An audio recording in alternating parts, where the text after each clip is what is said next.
I have a 9-year-old daughter who I named after my late grandmother, Annabelle, and I'm currently pregnant. If I'm having a girl, I want to name her after my other grandmother, Rose. My sister got pregnant about 5 months before me and says she wants to name her baby Rose. I said our kids can share the name, but she says I already have Annabelle and could have named her Annabelle Rose, but passed up on the chance. So now I can't have Rose. I told her I'll look for something else, but reserve the right to use Rose if I want to. Then I fell in love with the name Rosalie. It honors my late grandmother, my boyfriend loves it, and it won't piss off my sister. A couple of weeks later, my sister gives birth and announces her daughter's name is Rosalie. I am beyond upset because now she's trying to snatch both names from me. My mom calls me to say she knew my sister was planning to do this and hopes I'm not upset because this means I can take the original name I wanted, which was Rose. But I told my mom I'm sticking with Rosalie. She said it's impractical because both Rosalies will have the same surname. My sister is a single mom and my boyfriend will be taking my last name. My sister then calls me to say I'm an inconsiderate prick and that I'm being petty. She can name her kid whatever she wants and I can't monopolize the name.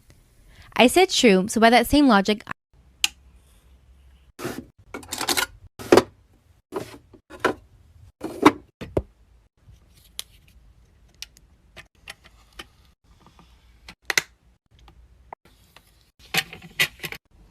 Today at work, I was trying to call my wife, but for some reason, my phone calls weren't getting through to her, so I used one of my coworkers' phones to dial my house number and call home. So I call home, and a sweet voice answers the phone. It's my daughter. I go, "Hey, cutie, how you doing?" She goes, "Hey, daddy, what's up?" And I go, "I'm just at work.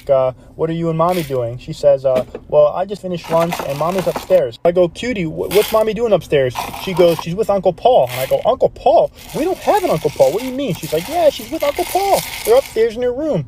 So I'm like, "Cutie, that doesn't sound right." So what I want you to do is I want you to leave the phone on the kitchen table, go upstairs to your mommy's room and say, "Hey, daddy just pulled in the driveway," and tell me what happens, all right? Did it, and like a minute later, she comes back and picks up the phone and goes, "Okay, daddy, I did it." And I go, "Okay, what happened?" She goes, "Well, mommy came running out of her room naked, and she tripped down the stairs and bumped her head, and now she can't get up." So I was like, "What about the other guy?" And she goes, "Well, Uncle Paul tried to jump out of the window into the pool, but he missed and hit the floor. Now he won't wake up." So I was like, "We don't have a pool." Then I look at the phone number, and I was like, "Oh, sorry, wrong number."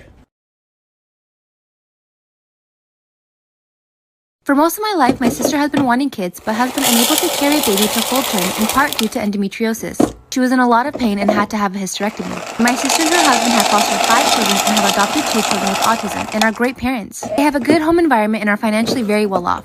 But they've had the urge to have a kid biologically related to them. So they asked me to be their surrogate and said that they would cover all costs associated with it. They would also be paying off my student debt, renting a 2-bedroom apartment for 3 years, plus giving me a substantial amount of cash.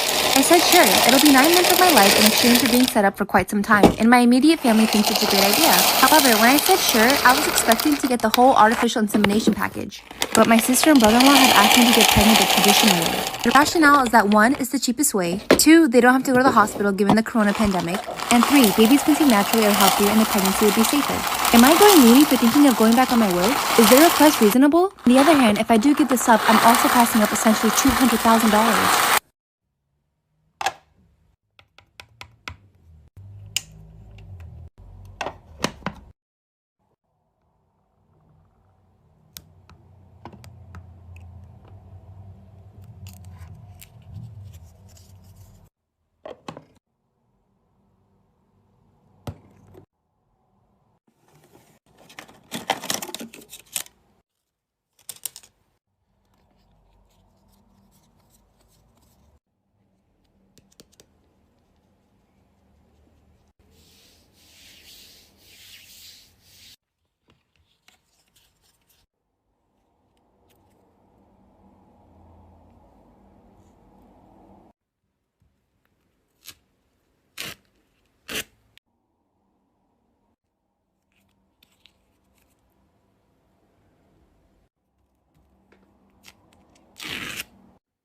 Am I the asshole for throwing wine on my mom at my brother's wedding? My mom and I have always had a ... difficult relationship. Yeah. I'm her scapegoat and my brother is her golden child. He can really do no wrong in her eyes. I'm expected to do housework every time I visit, while my bro sits around doing nothing. So I don't visit much and I just avoid her. Despite all this, bro and I are still very close, and I'm good friends with my sister-in-law. My mom has treated sister-in-law like shit ever since she started dating my brother 5 years ago. My bro and sister-in-law got married in October. They seized the COVID opportunity to have something small, 20 guests total, and it was in their backyard. My mom showed up in a floor-length white dress. Sister-in-law looked like she was going to cry when she saw my mom. So, without thinking, I just grabbed a bottle of red wine. No! Uncorked it and dumped the whole thing down my mom's front. Mom flipped out, but couldn't scream at me because there were so many people around. So she just left with my dad and came back wearing a green dress.